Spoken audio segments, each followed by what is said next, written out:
आप सबको नमस्कार, सत श्री अकाल। आज पूरा देश देख रहा है, हमारे देश का किसान कड़ी ठंड में रात को आसमान के नीचे खुली सड़क पे सो रहा है। ये सोच के सारी रात नींद नहीं आती। आज कोई भी देशभक्त ये देख के चैन की नींद नहीं सो सकता। ये लड़ाई सिर्फ हमारे किसान भाइयों की नहीं है, ये हम सब की लड़ाई है। जरा सोचिए, जो 2 वक्त की रोटी हम खाते हैं वो हमारे किसान भाइयों की मेहनत की उगाई हुई होती है। हम सबको इस लड़ाई में अपने किसान भाइयों का साथ देना है। कल पंजाब के मुख्यमंत्री ने मुझ पे आरोप लगाए कि दिल्ली में मैंने ये काले कानून पास कर दिए। इतने नाजुक मौके पे भी इस तरह की गिरी हुई राजनीति कैप्टन साहब कैसे कर सकते हैं? ये तो तीनों केंद्र के कानून हैं। जिस दिन राष्ट्रपति के इन तीनों कानूनों पे दस्तखत हुए थे, उसी दिन ये तीनों कानून पूरे देश में लागू हो गए। अब ये किसी राज्य सरकार के ऊपर नहीं है कि वो इन्हें लागू करेगी या नहीं करेगी। अगर राज्य सरकारों पे होता तो देश भर से किसान केंद्र सरकार से बात करने के लिए दिल्ली क्यों आते? वो अपने अपने राज्य के मुख्यमंत्रियों से मांग करते। ये कानून केंद्र सरकार लाई है और कोई भी राज्य सरकार इन कानूनों को ना तो रोक सकती है और ना पास कर सकती है। अब सवाल ये है कि जब कैप्टन साहब को ये बात पता है तो फिर उन्होंने मुझ पर ये झूठे आरोप क्यों लगाए? इसका एक बहुत बड़ा कारण है।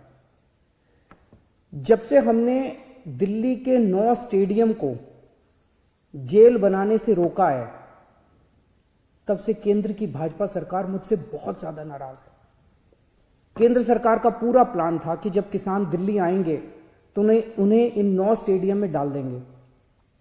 हमने स्टेडियम को जेल बनाने की इजाजत नहीं दी, तो वो लोग अब मुझसे बहुत नाराज हैं।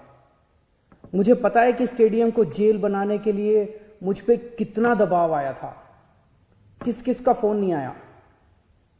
लेकिन जिंदगी में कुछ ऐसे मौके आते हैं जब आप अपने ज़मीर की सुनते हो, नतीजे की परवाह नहीं करते।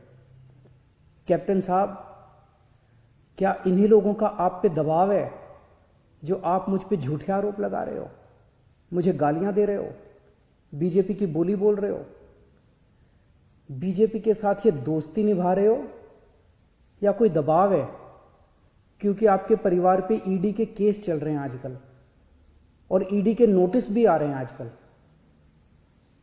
कैप्टन साहब के पास ये बिल रोकने के कई मौके आए।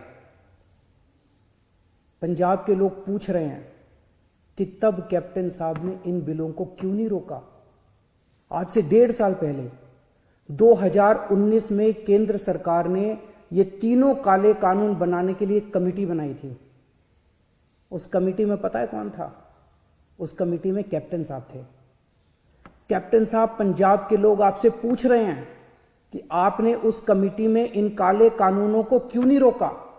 आपने कमेटी में एक बार भी इन काले कानूनों का विरोध क्यों नहीं किया? आपने बाहर आके लोगों को क्यों नहीं बताया कि केंद्र सरकार इतने खतरनाक कानून बनाने जा रही है? कैप्टन साहब, आपके पास 1 नहीं, 2 नहीं, 3 नहीं, इतने मौके आए जब आप इन बिलों को रोक सकते थे। आज पंजाब का किसान आपसे पूछ रहा है कि आपने ये बिल क्यों नहीं रोके। आज दिल्ली की सरहद पे पंजाब का किसान है और देश की सरहद पे उसी किसान का बेटा पंजाब का जवान है। अभी कुछ दिन पहले पंजाब के एक किसान सरदार कुलवंत सिंह जी दिल्ली की सरहद पे बैठे हुए थे और खबर आई कि उनका 22 साल का जवान बेटा सुखबीर सिंह बॉर्डर पे देश के लिए शहीद हो गया। इस सब के बीच जब कुछ लोग आए दिन किसानों को आतंकवादी बुलाते हैं, देशद्रोही कहते हैं, तो मैं सोचता हूं कि बॉर्डर पर उन जवानों पर क्या बीतती होगी जिनके किसान मां बाप को आतंकवादी कहा जा रहा है। आज हम सबको तय करना होगा कि हम देश के किसानों के साथ हैं या उन्हें आतंकवादी कहने वालों के साथ हैं। मेरी सभी देशवासियों से अपील है कि हर देशभक्त किसानों का साथ दे। मेरी सभी आम आदमी पार्टी के लोगों से अपील है, कोई राजनीति नहीं करनी, सभी पार्टियों के लोगों के साथ मिलके भारतीय बन के किसानों की सेवा करनी है।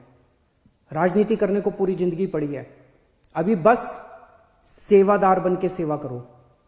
हमें इस इनकलाब का ना राजनीतिकरण करना है और ना इस इनकलाब का राजनीतिकरण होने देना है। मेरी केंद्र सरकार से अपील है कि किसानों को सभी मांगे किसानों की तुरंत मानी जाएं और एमएसपी की गारंटी को कानून में डाला जाए। जय हिंद।